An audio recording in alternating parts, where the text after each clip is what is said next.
possible for you to consider not to take the bus? Pag-iisip.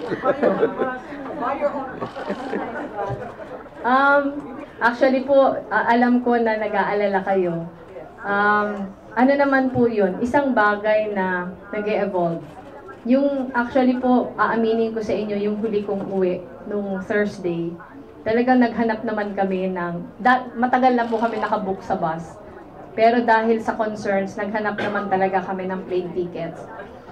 Pero alam nyo po, yung 4 po kasi kaming uuwi, yung isa pong plane ticket ay 9,000 pa uwi. Napakamahal po ng plane ticket papunta sa amin, yung bus po 1,000 lang. Parang kung magbabayad ako ng 9 times 4, kaya ko na sigurong arkilahin yung buong bus. Ano naman po, pumayag na po kami, may kasama kaming security sa bus. Nagte-take ng precautions. Pero sa mga susunod na uwi, mas mapapag-isipan mabuti. Hingi po ako sa inyo ng paumanhin kasi nung lumabas pong gusto ko po sanang sikretuhin sa inyo.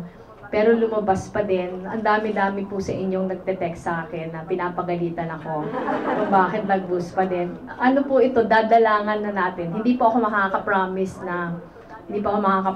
na totally hindi na.